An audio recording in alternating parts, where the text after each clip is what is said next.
ہم اگر بات کریں تو 20 روز میں نوٹیفیکیشن بھی جاری ہوتے ہیں اور کچھ نوٹیفیکیشن بھی واپس لے لیے جاتے ہیں۔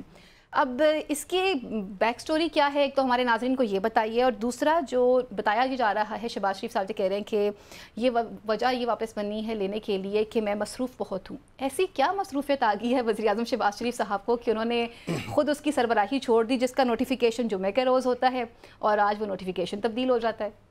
بسم اللہ الرحمن الرحیم۔ شکریہ فائزہ۔ یہ ابھی تو ہنی مون پیریڈ ہے جی، ہنی مون پیریڈ میں آپ دیکھیں کہ یہ بڑے فیصلے ہیں۔ ایک ارسا کا چیئرمین شپ، وہ کیونکہ ایک بڑا امپورٹنٹ ادارہ ہے ارسا، پانی کی تمام تقسیم ارسا نے کرنی ہوتی ہے۔ پھر ارسا کے حوالے سے، ہمارے پانی کے حوالے سے براہ راست جو بھارت کے ساتھ مذاکرات اور روابط ہیں، اس میں ارسا کا ایک بڑا بنیادی کردار ہے۔ جی، تو اس کی چیئرمین شپ کو تبدیل کرنے کے لیے اس کے اپنے کچھ رولز ہیں اس ادارے کے۔ ان رولز کو فالو کیے بغیر اگر آپ تبدیل کریں گے تو آپ کو ظاہر ہے بیک فٹ پہ جانا پڑے گا۔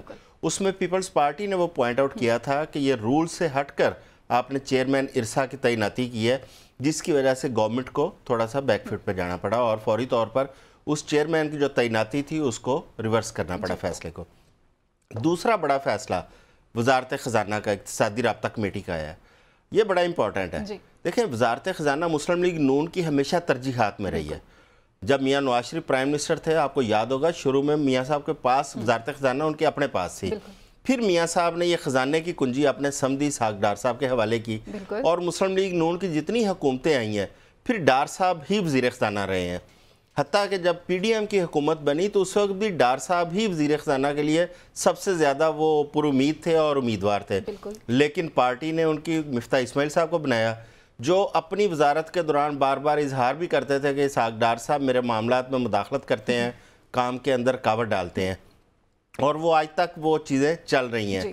اچھا، اب کیونکہ اسحاق ڈار صاحب بڑے پر امید تھے کہ اس حکومت کے اندر پی ڈی ایم 2 کے اندر وزارت خزانہ انہی کو دی جائے گی، لیکن ان کے ماضی کے جو تجربات جو ہماری اکانومی کے ساتھ انہوں نے کیے، جس طرح کنٹرولڈ اکانومی کے وہ حامی ہیں، جس طرح ڈالر کو وہ انہوں نے دباؤ کے ساتھ روکنے کی کوشش کی، اس کے نتائج ہمیں بھگتنے پڑے ہیں۔ آج دیکھیں ڈالر آؤٹ آف کنٹرول ہوا، وہ صرف اس وجہ سے ہوا، ہمیں آئی ایم ایف ہی یہ کہتا ہے، ہمیں جو ہماری ڈونر ایجنسیز ہیں وہ ساری یہ کہتی ہیں کہ کنٹرولڈ اکانومی نہ رکھیں، اس کو آرگینک گروتھ میں جانے دیں۔ آپ کی آرگینک اگر اکانومی گروتھ ہوگی تو آپ کے اوپر سٹریس کم ہوگا، لیکن اس کے ہمیں نقصانات فیس کرنے پڑے۔ آج کیونکہ جو لوگ انہیں اقتدار میں لے کے آئے ہیں وہ ان سے بہت اچھی طرح واقف حال ہے، انہیں پتہ ہے کہ کون کون سی وزارت میں انہوں نے کس طرح پرفارم کیا ہے۔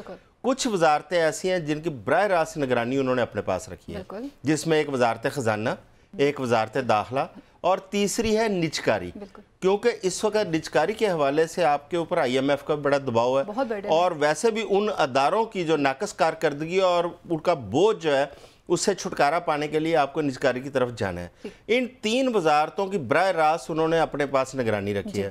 آج جب یہ 2 دن پہلے یہ فیصلہ آیا کہ اقتصادی رابطہ کمیٹی، اس کی چیئرمین، اس کی سربراہی، کیونکہ ماضی کے اندر وزیر اعظم اس کے سربراہ رہا کرتے تھے، جب آپ شوکت عزیز پرائم منسٹر تھے اس وقت وہی ای سی سی کے سربراہ تھے، لیکن اس کے بعد جب مسلم لیگ نون اور پیپلز پارٹی کی حکومتیں آئیں تو یہ جو عہدہ ہے یہ اس کے بعد وزیر خزانہ کو دے دیا گیا۔